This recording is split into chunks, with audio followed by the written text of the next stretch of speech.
Okay, now what we want to do is a full problem all the way through. I'll let you read this problem about the tutors. Basically, we want an objective function representing the income for X hours of chemistry and Y hours of math. So I'm going to write income is equal to, well, he makes $24 an hour tutoring chemistry. So that's 24x and then $20 for each hour of Y, which is mathematics. So that will be our feasibility equation. Now let's look at the rest of the clues. The number of hours spent tutoring cannot be negative. That tells me x must be greater than or equal to 0, as well as y must be greater than or equal to 0. I know that he cannot work more than 18 hours a week, so x plus y must be less than or equal to 18. We are told that the amount of time he spends tutoring math must be at least 4 hours per week, so y must be greater than or equal to 4. And then finally, demand is greater in math than for chemistry, so y must be greater than or equal to 2x, because it says at least twice the number of hours tutoring math than chemistry. So let's take these equations and graph them at the top of the next column. We know that this is going to fall in the first quadrant. We also know that x plus y is less than or equal to 18. We're going to have a y-intercept at 18, and we got a slope of -1, so that gives us this diagonal line right here, and we will be shading below it when we start to shade. We do know next that y must be greater than or equal to 4, so here's my y value at 4, horizontal line, which we would shade above.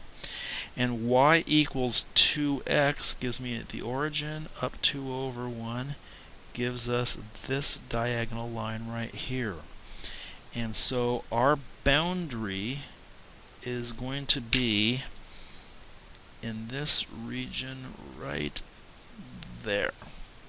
We now need to identify the vertices of this feasibility region. That turns out to be in the top right 0, 18. Going clockwise, we will have 6, 12, 2, 4, and 0, 4. We then need to test the objective function at each of these points, which means it's time to set up this chart again, x column, y column, and substitute these values in. And the objective formula that we came up with was 24x plus 20y. So going down this first column, we will have 0, 144, 48, and 0. A bunch of plus signs now. And 20 times each gives us 360, 240, 80, and 80. Adding across, we have 360, 384, that will be our maximum, 128, and 80. So, how many hours of tutoring math and how many hours of chemistry? Well, we had x equals 6 hours, and the x is chemistry, and y is equal to 12 hours, and that would be the math. What is his maximum income? Well, that was our maximum value that we found above, which is $384. And finally, explain why his equation, his maximum income, is found on this line. Well, the answer is this is when he is working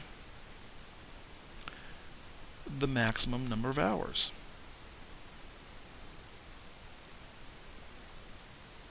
Which pretty much makes sense.